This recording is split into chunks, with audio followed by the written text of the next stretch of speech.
Well, thank you very much, Mr. Farage.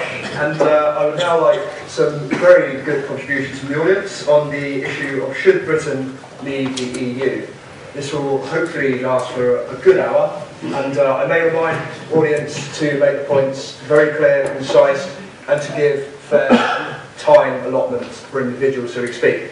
I shall point to members of the audience, so raise your hand, and I will try to get through as many of you as possible within the allotted time we have. Thank you.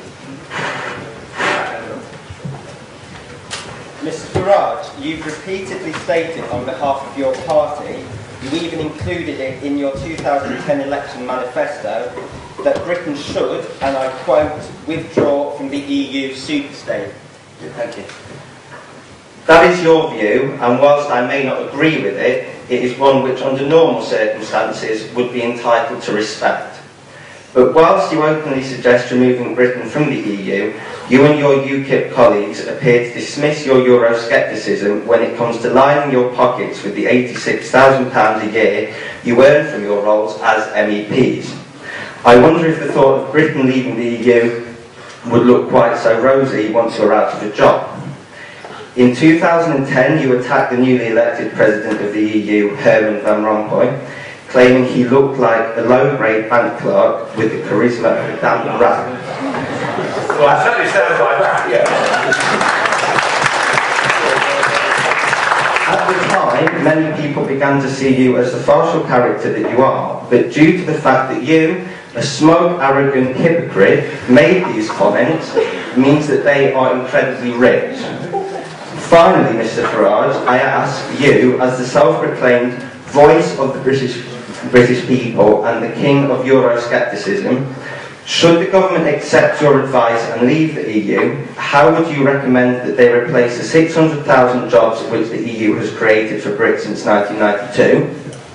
How would you recommend they raise... Is this the Labour Party handbook you're reading out? No, it's the EU's handbook. Oh, there we are. How would you recommend they raise the additional prosperity they have provided every British home with £4,000 since 1992? Oh, you're having a laugh, aren't you?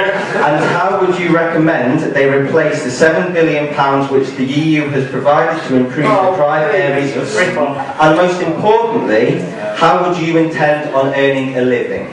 Right, well, look, there's an awful lot there. Let's deal with the last section the most quickly. I tell you what, give me 20 quid, I'll give you £10 back, and you then tell the rest of this room how rich you are. The idea that we benefited financially from being in this union is laughable, and the British public know it. It's costing us an absolute fortune in contributions, in unnecessary regulations, in the loss of our fish stocks and everything else. We are a massive financial loser being in this union. As incidentally, sir, am I. A massive financial loser by giving up a successful company in the city and becoming an MEP and earning a salary which is about 2/3 of what the local GP down the road here earns. Now, please do not think that 80,000 a year is a massive salary for anybody with real talent in modern Britain. There are nearly 50,000 GPs earning more than that. I won't embarrass the Vice-Chancellor by asking you how much he... But you know, I mean, come on, be realistic. The headmaster of the local school down the road probably gets 112,000 a year, 115,000 a year. Oh, and if you get a job running a Quango or being Chief Executive of Suffolk County Council, you get £250,000 a year. Do not tell me that I have financially benefited being a member of the European Parliament. It has cost me an absolute small fortune to do it, but I don't regret it because I've pursued a passion. And give me the opportunity to vote in the European Parliament, to sack all the MEPs, and I promise you, I'll be the turkey that votes for Christmas.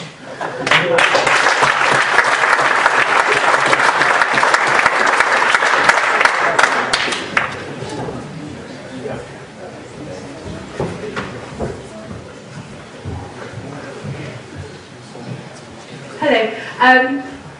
As a fan of democracy and admitting that all our politicians want to remain in the European Union, how do you imagine that Britain will leave the European Union? Do you support campaigns like the People's Pledge? The one way that we leave the European Union is that our professional career political classes come to their senses. I don't share a great deal of optimism about that happening. Another way we leave the European Union is they expel us. You know, I perhaps offend somebody and they say, that's it, you're out. But somehow I think they want the 50 million quid a day. And I think Mercedes want to go on selling their cars in Britain trouble-free. The other way is that UKIP forms a government. Well, smashing. We did come second in the Euro elections a few years ago, but we haven't got time for UKIP to become big enough to form a government for the reasons I gave at the end of my talk. This is serious. So, the way that we get it is through a free and fair referendum. And if my friend, the first questioner, if the majority of people in a free and fair, has to be free and fair, if the majority of people in a free and fair referendum vote for us to become province number 17 of this new state, that's fine. I won't like it, but I'll stop being a bloody nuisance, I'll pack up and go and do something else. But I'm actually convinced that they wouldn't do that. So the question really is, how do we get the referendum? Now, I think that the People's Pledge, I think that Open Europe, I think that all these think tanks and pressure groups help. But actually, realistically, there's only one way we're going to get a referendum, and that is if UKIP in 2012 and 13 and 14 grows in the same way that it grew during 2011, if we get to the point where parties fear they haven't got a chance of forming a government because of the size of the UKIP vote, they will give in and they will give us a referendum. Now, traditionally, of course, it was the Labour Party that was the Eurosceptic, patriotic party in British politics. They completely gave that up with, you know, Kinnock becoming a commissioner, Mandelson, Blair, and all the rest of it. The Tory party is led by people who totally believe in EU membership. Cameron's very clear on this. 4 times now Cameron has said, despite the fact of giving us a cast iron guarantee, if you remember, that we'd have a referendum, but 4 times now Cameron has said, no, there must not be a referendum on our membership because I want us to stay in. So he's saying sort of, damn you, I know how you're going to vote and I'm not going to let you. But within the grassroots of the Conservative Party, certainly in this part of the country, you know, and I get invited to a variety of Conservative dinners and business clubs, and they always threaten the local chairman with expulsion if this awful Farage when it turns up, but I still go. I would honestly estimate 8 out of 10 Conservative supporters and voters in this country do not want us to be part of the EU, would like us to get a proper, sensible grip on immigration into Britain, would support the UKIP policy that grammar schools were the way to give children from poorer backgrounds the best opportunity to achieve social mobility, would agree with us that we shouldn't throw out of the window habeas corpus, our right to trial by jury, the presumption of innocence before guilt for a gang of unelected judges in Strasbourg. And I can go on through the UKIP manifesto. So 8 out of 10 of those Tories in southern England agree with us and not with their own leader. If they start coming to us in big numbers, if the Tory party realise they'll lose nearly every seat in Kent, for argument's sake, not Tunbridge Wells, I grant you, but they'll lose nearly every seat in Kent because of the strength of UKIP, there will be that referendum. And that's why I genuinely believe that UKIP has a big historic role to play in British politics. We've got to be the catalyst for that change. Let's get the referendum. I'm not pretending, folks, that leaving the EU solves our problems. It doesn't solve any of them. But what it does is it gives us the ability to deal with our problems, which we currently don't have. Okay? Where are we going? Gentleman in the centre.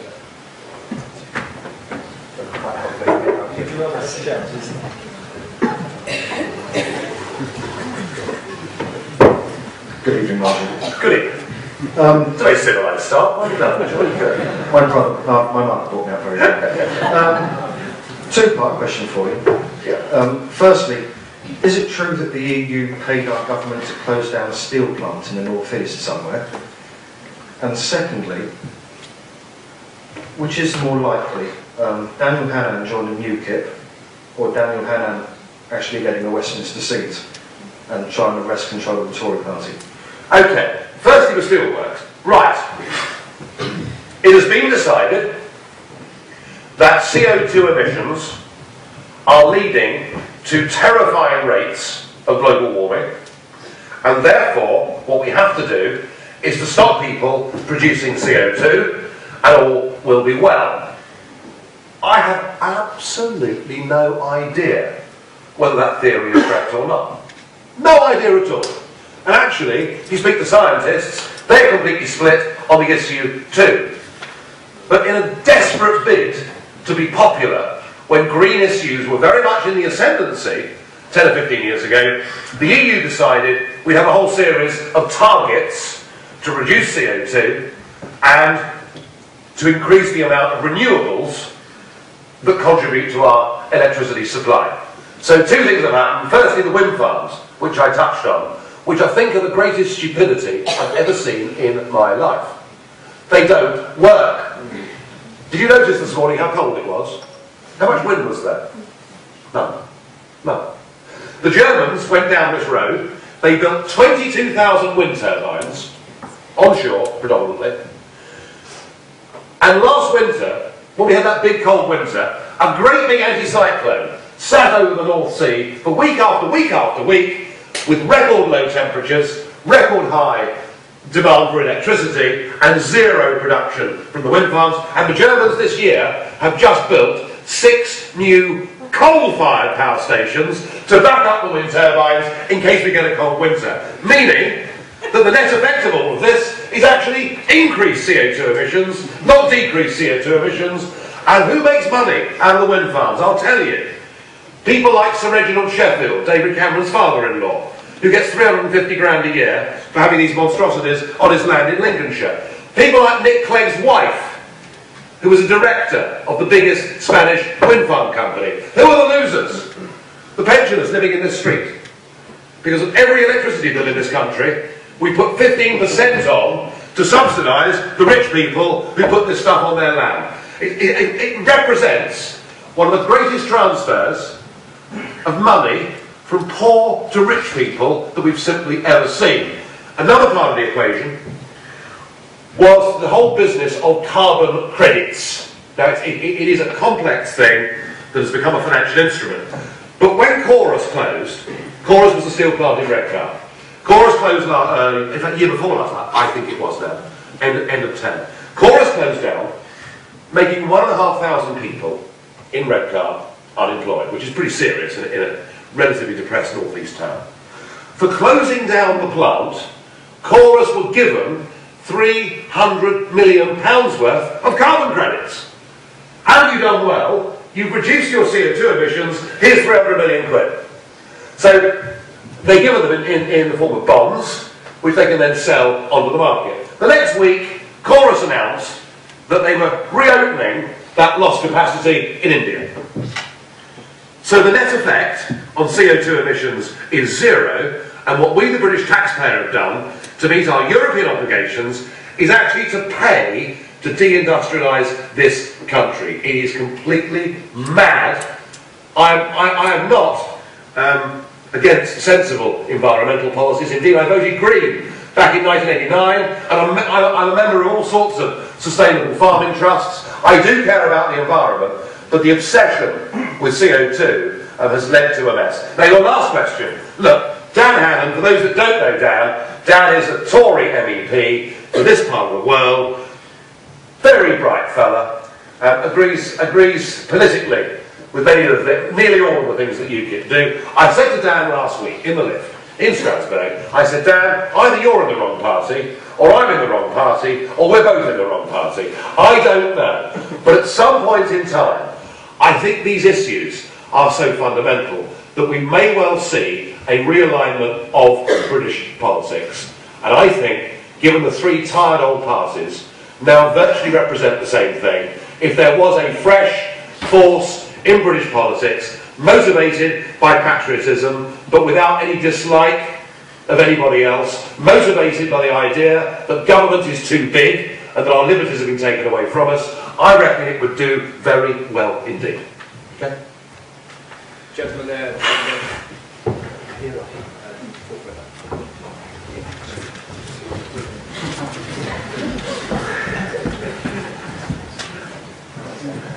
difficult to avoid it going round, isn't it? Thank you.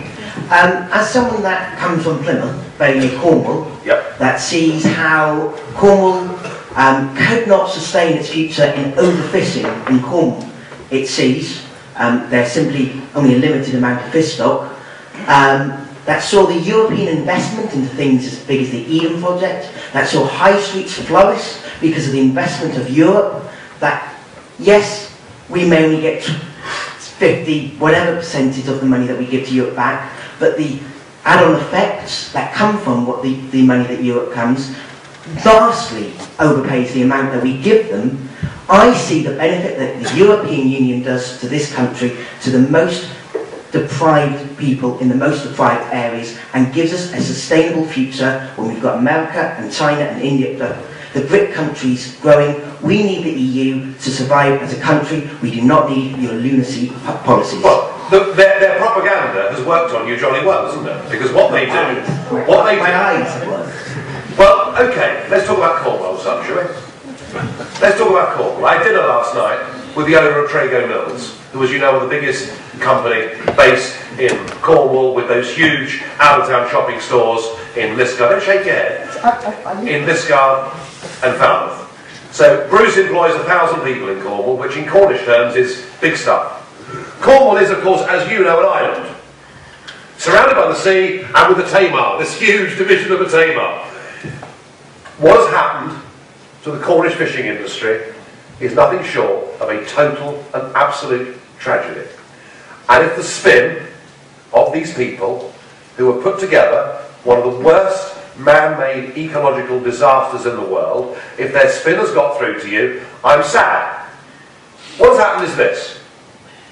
International waters, globally, as agreed in 1976, after the Icelandics beat us in a Cod War, say that up to 200 miles from your shore, or the median line, i.e. the division between France and England, that the fish that swim in those waters are your resource and your asset. Okay? What we have done, as a member of the European Union, is we have given away over 4/5 of that asset to other countries. We as a country are allowed to catch 18% by value of the fish that swim in British territorial waters. We are also forced to use a regime called quotas, which means much of the year we throw back dead more than we're allowed to keep. And when you look at same countries like Norway, who are not governed by crooks in Brussels, but run their own country, discards in Norway are illegal. The fishing industry in Norway is flourishing. And I do recommend with those views you don't go down Newman and walk down the quayside and utter them, because they'll tip you in the drink. They'll tip you in the drink. These people, I've met them in the Fisherman's Mission in Newman. People whose families have fished out of there for 300 years, and they're gone. They're gone. Taken from us, given away by British politicians so desperate to get us into this wonderful European club. There is no example of more harm that has been done to this country than the common fisheries policy. And the sooner we're out of it, and the sooner we take back our territorial waters, and the sooner we put in place some proper conservation measures and get our fishing industry back, the better.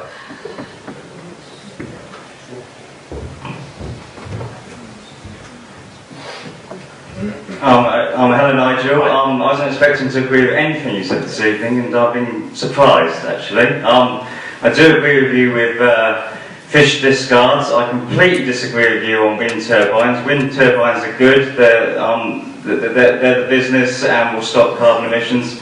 I know, I work in that part of the industry, so I think you've got to be careful about talking about what you do know and talking about what you don't know. But I'm not talking about fish, I'm not talking about windmills. What I want to talk to you about is democracy.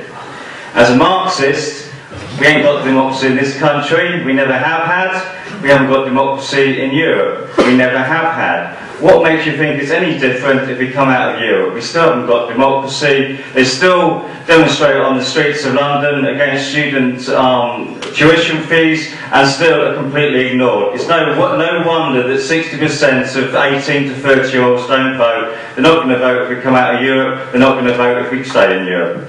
Well, I think they will vote if it matters. They will. I mean, listen, I won't round up wind turbines with you. You have your view. I know the stuff. I've researched this for years. I think they're awful. We will. They're bloody ugly, though, aren't they? we will beg to differ on that. Democracy. Well, look. Yeah, you know, what is democracy and self-government? What we would certainly have back outside of the EU is self-government. All right, and you and I can agree on that. Okay. I think where you're pushing towards is our system democratic? Is the electoral system we've got in this country democratic? I would agree with you. I think it's urgently in need of reform. Because even when you have a Tory government or a Labour government that's been in office for ages and is mega unpopular, still 2/3 of seats are safe seats. And that is a huge turn-off, isn't it? I mean, you as a Marxist, sir, if you were living in Esher, you know, and it was a rainy Thursday afternoon, what is the point? It's bad up in Whitstable. Yeah. But, you know, what is the point if you go to vote? And the same would be if you were a high Tory living in Sheffield. There needs to be an incentive to get people to go down to the polling station. I agree with that. I have long felt that the German system was actually infinitely preferable to our system. Now, the Germans teaching us about democracy. But, you know, they have 2 ballot papers, and one is under first past the post still, and it's for the man or woman to represent you in Bremerhaven South. And there are advantages to that, because here in Canterbury, you know who your MP is. And that does give you a link, I think, and you feel, you know, there is your representative, and that's rather important. But you also have a second ballot paper in Germany, and the last 20% of the seats are made up with that second ballot paper, which is why the Greens and people like that get representation in the German Parliament. And I would like to see something along those lines. But look, we can argue about that once we've got our rights of self-government back. At the moment, we're being reduced to the position where general elections in this country are completely and utterly meaningless. 100% of employment legislation, 100% of health and safety legislation, 100% of environmental legislation, and now 100% of regulation of Britain's biggest industry, which is financial services. And I don't mean banking, I mean insurance, I mean investment, I mean pension funds and all the rest of it. So much of this has been handed over that increasingly voting doesn't matter. And I look forward to a self-governing Britain and you and I having a proper argument and presenting people with a proper choice. That would be a much healthier democracy than the one we're living in now. So there we are, we have points in common, which is good. You agree or not?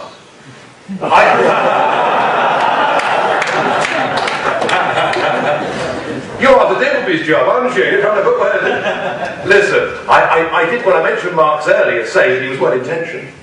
Okay. Well-intentioned, certainly, no question about that. Yes.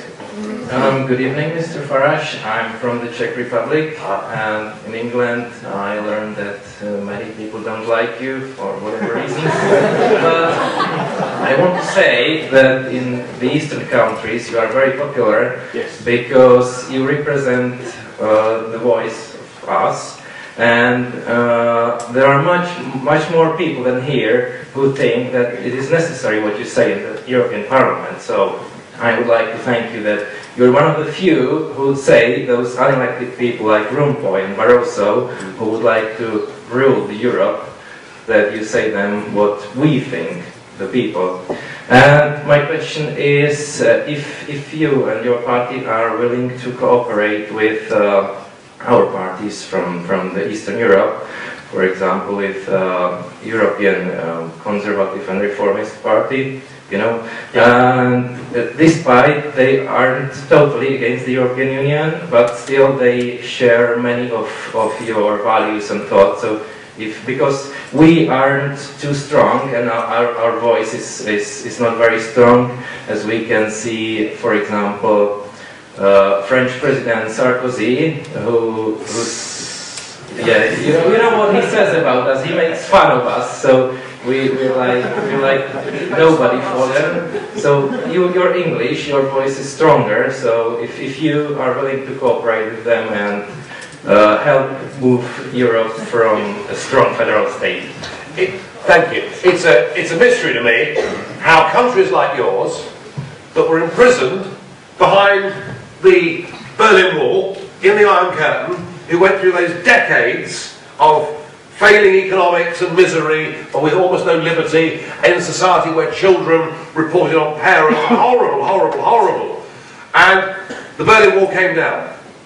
And for 20 years, you've had independence, self-government, democracy, but, you know, maybe between the two. And you've done wonderfully well, and you've re-established your parliaments, you've got a damn good constitution, a president, rather marvellous president actually in your case. You also, of course, split up Czechoslovakia, which again was an artificial creation. You did so, good example in fact, a question earlier, how do we leave the European Union? You know, the breakup of the Czech Republic and Slovakia shows you that you can break up currency unions, you can do it peaceably and be good neighbours and friends. And so it's a mystery to me. And do you know what I've seen with Eastern European politicians coming from countries where often the average salary is a mere fraction of what it is in Brussels? I've seen your politicians, your bureaucrats, many of whom prospered under communism, reinvent themselves and become pro-European and become multi-millionaires in the process and betray that hard-won freedom that you've enjoyed for such a short period of time. So I have enormous sympathy with what you're trying to do, and I'm going to Prague to speak at a big public rally on the second Monday of June. So yes, I will support parties like yours in the Czech Republic, absolutely. It is important people realise UKIP isn't just about this island, it's about the fact we want to live in a Europe of trade, democracy and freedom, and we'll all be happier when we do.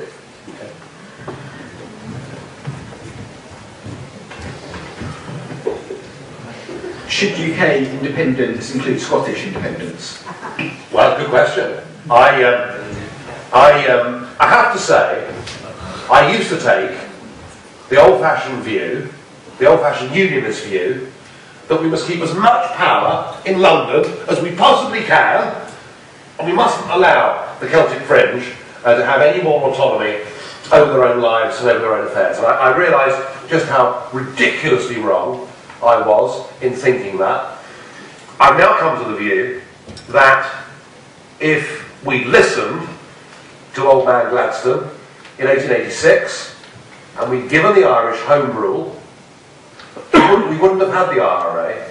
We wouldn't have had thousands of deaths and all of that misery. You know, it works well in Catalonia, doesn't it? Catalonia has a huge degree of autonomy, but it's still part of the Spanish state. And I'm now all for devolution. I think the Scots should have as much self-government as they possibly want.